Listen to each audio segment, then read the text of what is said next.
आपण TCS आणि IBPS pattern नुसार प्रश्न सिरीज बघत आहे आणि हा प्राचीन भारताचा इतिहास आपण याच्यासाठी सुरू केला कारण प्राचीन भारतावर परीक्षेमध्ये प्रश्न येतात 2 किंवा 3 असतात आणि ते प्रमुख असतात, बेसिक असतात. त्यामुळे असे बेसिक प्रश्न मोठमोठे पुस्तक वाचण्याची गरज नाही. तुम्ही स्टेट बोर्डची पुस्तकं चांगल्या पद्धतीने वाचा, तुम्हाला सहज प्रश्न टॅकल होतील. म्हणून आपण हे स्टेट बोर्डची हे 6वीचं पुस्तक सुरू केलंय.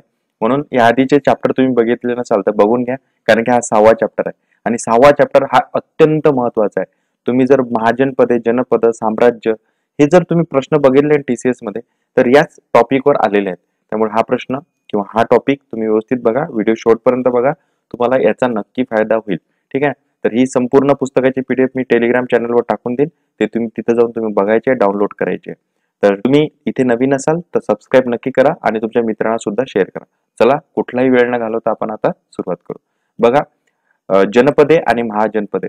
आधीच्या चॅप्टर मध्ये आपण बघितलं की जेव्हा ग्रामसभा असतात किंवा ग्रामसमूह असतात, अनेक ग्रामसमूह मिळून काय बनतात, विष बनतात आणि अनेक विष मिळून काय बनते, जनपद बनते आणि अनेक असे जनपद नंतर मोठी होतात आणि त्या जनपदांचं रूपांतर महाजनपदामध्ये होते.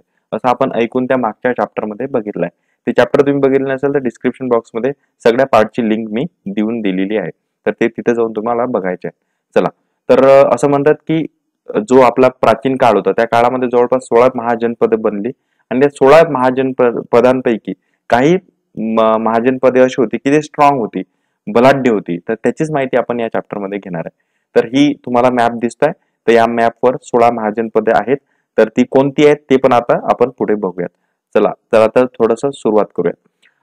साधारणपणे इसवी सन पूर्व 1000 ते इसवी सन पूर्व 600 हा जो कालखंड होता, हा कोणता होता, वैदिक तो कालखंड होता आणि या कालखंडामध्ये खऱ्या अर्थाने जनपदे अस्तित्वात आली. आणि ही जनपदे कशी होती, काही लहान होती, काही मोठी होती.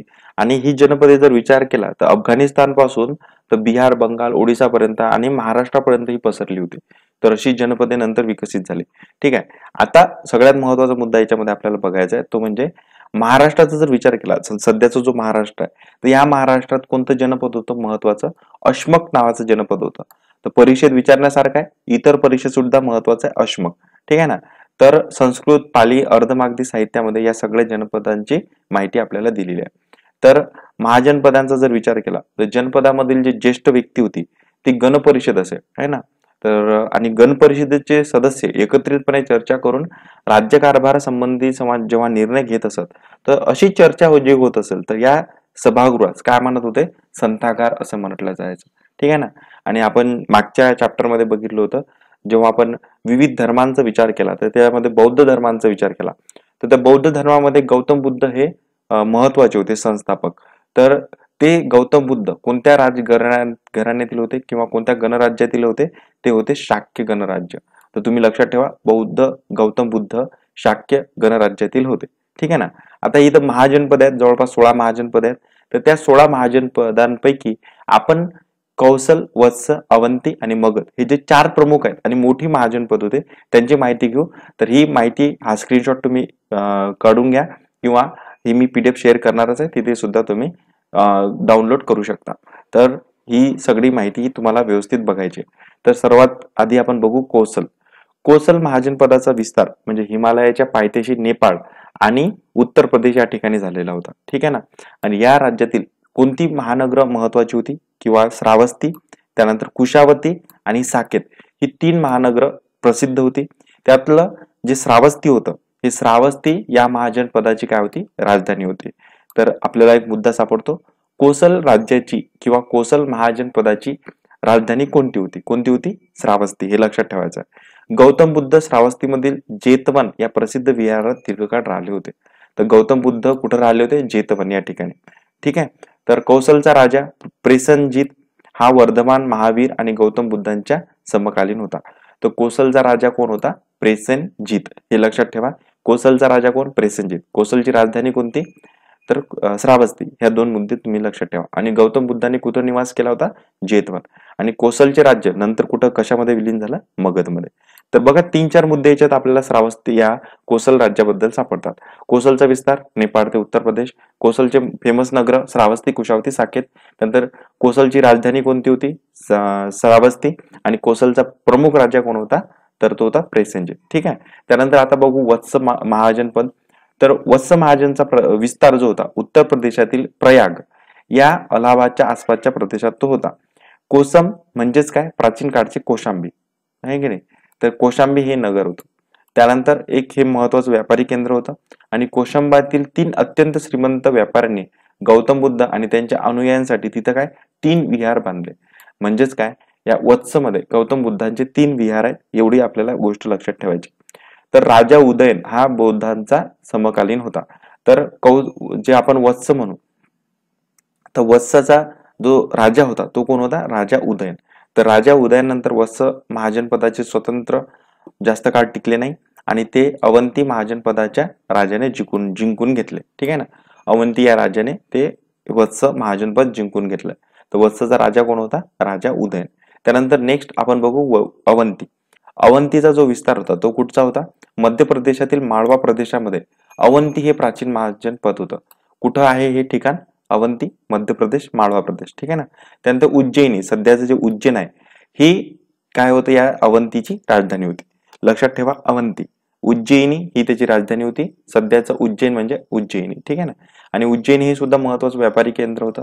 अवंतीचा राजा प्रद्योत, हा जो राजा आहे प्रद्योत, हा वर्धमान महावीर आणि गौतम बुद्ध यांचा काय समकालीन होता. तर अवंतीचा राजा कोण होता, प्रद्योत. लक्षात ठेवा. अवंतीचा राजा नंदीवर्धन याच्या कारकिर्दीत अवंती मगध राज्यात विलीन झाला. आता मगध राज्यामध्ये हे अवंती जे महाजनपद आहे विलीन झालं.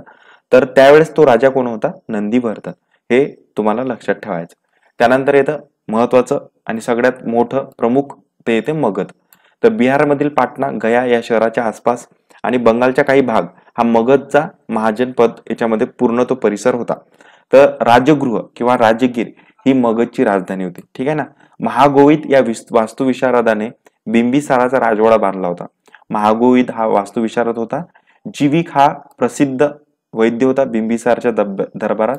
तर बिंबिसारने गौतम बुद्धाचे शिष्यत्व पत्करले होते, म्हणजे गौतम बुद्धाला तो मानत होता. तर मगधचा राजा कोण होता, बिंबिसार. तर बिंबिसारचा राजवाडा कोण बांधला होता, महागोविद या वास्तुविशारदाने. या बिंबिसारचा वैद्य कोण होता, जीविक. आणि या मगधची राजधानी कोणती होती, राजगीर. तर असे ऐकून तुम्हाला या सगळे मुद्दे तुम्हाला सापडतात जे की परीक्षेसाठी महत्वाचे आहेत. ठीक आहे. आता आपण पुढे जाऊया. तर ही जी जनपदे होती ही जनपदे हळूहळू बलशाली बनले आणि त्याचं रूपांतर महाजनपदामध्ये झालं. आणि जर सगळ्या महाजनपदांचा जर विचार केला तर 16 महाजनपदे होती आणि त्याच्यापैकी कोसल, वत्स, अवंती, मगध ही 4 महाजनपदे अधिक सामर्थ्यवान होत गेली. आता मगध साम्राज्याचा उदय कसा झाला ते बघू. बिंबिसार जो पहिला राजा होता त्याचा मुलगा अजातशत्रू यानेही मगधचा विस्तार करण्याचे धोरण ठेवले आणि त्याने सगळं आजूबाजूचे गणराज्य जिंकून घेतले. अजात शत्रू जो होता याच्या काळातच मगधचा विस्तार झाला आणि याने काय केला, बौद्ध धर्माचा स्वीकार केला. आता गौतम बुद्धांचं जेव्हा महापरिनिर्वाण झालं तर त्याच्यानंतर त्याने राजगृह येथे बौद्ध धर्माची पहिली परिषद भरवली होती. तर राजगृह तुम्ही लक्षात ठेवा, ज्यालाच आपण राजगीर असं म्हणतो. त्यानंतर अजातशत्रूच्या काळामध्येच पाटलीग्राम ह्या नव्या राजधानी स्थापन झाली. सध्या ते पाटलीपुत्र या नावाने सुद्धा नंतर प्रसिद्ध झाले आहे ना. त्यानंतर अजातशत्रू होऊन गेल्यानंतर मगधच्या राजामध्ये शिशुनाग हा महत्वाचा राजा आला आणि त्याने मग काय केलं, या शिशुनागने अवंती, कोसल आणि वत्स ही जी महाजनपदे होती ती आपल्या मगधामध्ये विलीन केली. ठीक आहे ना. आता मगध साम्राज्याचे पुढचे जे राजे येतात ते येतात नंद राजे, जे की महत्वाचे आहेत. इसवी सन पूर्व 364 ते 324 या काळामध्ये मगध साम्राज्यावर नंद राज्याची स्थापना आली. ठीक आहे ना. आणि नंद राज्यांनी खूप प्रगती केली. पायदळ, घोडदळ, रथदळ, हत्तीदळ असे चतुरंग सैन्य त्यांनी आपल्या पदरी पाडलं आणि वजन मापाची प्रमाणित पद्धत जर कोणी सुरू केली असेल ते नंद राजांनी सुरू केली. आता या नंद घराण्याचा सगळ्यात शेवटचा राजा होता तो धनानंद. खूप प्रसिद्ध राजा होता, खूप शक्तिमान महानायक होता. तर याच्या काळामध्ये काय झालं, मगध साम्राज्याचा विस्तार पश्चिमेकडे पंजाब पर्यंत झाला आणि याच धनानंदाच्या कारकिर्दीमध्ये चंद्रगुप्त मौर्य हा महत्वाकांक्षी तरुणाने पाटलीपुत्र जिंकून घेतला आणि मगध राज्याचा शेवटही यानेच केला आणि मौर्य साम्राज्याचा पाया घातला. आता मौर्य साम्राज्य हा आपण पुढच्या पाठात पाहणारच आहे. तो चॅप्टर सुद्धा महत्वाचा असणार आहे, त्यामुळे तुम्ही तो व्हिडिओ सुद्धा बघायचा आहे. तर हा व्हिडिओ संपल्यानंतर लगेच आपण तो व्हिडिओ सुद्धा टाकणार आहोत. तर तो व्हिडिओ तुम्ही बघा. म्हणून तुम्ही सबस्क्राईब केलं नसेल तर नक्की करा. तुम्हाला खूप महत्त्वाची TCS पॅटर्न नुसारच तुम्हाला याच्यामध्ये माहिती भेटेल आणि ही जी माहिती आहे ना सगळ्या परीक्षेसाठी कामी येणार आहे. MPSC, सरळ सेवा, बँकिंग, जे GK सगळ्या गोष्टी महत्त्वाच्या आहेत. त्यानंतर आता जे 16 महाजन पदे होते ती कोणती होती त्याची पूर्ण लिस्ट इथे दिली आहे, ते तुम्हाला बघायचं आहे. इथं पूर्ण लिस्ट दिलेली आहे आणि त्यांचं आधुनिक नावं सुद्धा दिलेली आहे, ते तुम्हाला व्यवस्थित बघायचे आहे. तर आपण एकदा वाचून घेऊ, बाकी हे मी तुम्हाला टेलिग्रामवर शेअर करणारच आहे. तर काशी म्हणजेच काय आजचं बनारस, कोसल लखनौ, मल्ल गोरखपूर, वत्स अलाहाबाद, चेदी कानपूर, कुरु दिल्ली, पांचाल रोहिलखंड, मत्स्य जयपूर, शूरसेन मथुरा, अशमक औरंगाबाद महाराष्ट्र. हा अशमक लक्षात ठेवा, परीक्षे दृष्टीने महत्वाचा आहे. औरंगाबाद महाराष्ट्र, अवंती उज्जैन, अंग चंपा पूर्व बिहार, त्यानंतर मगध दक्षिण बिहार, रुज्जी उत्तर बिहार, गांधार पेशावर, कंबोज गांधार जवळ. तर असे 16 महाजन पदे होती. ठीक आहे ना. तर अशा पद्धतीचा हा चॅप्टर होता. भेटूया आपण पुढच्या व्हिडिओमध्ये. धन्यवाद.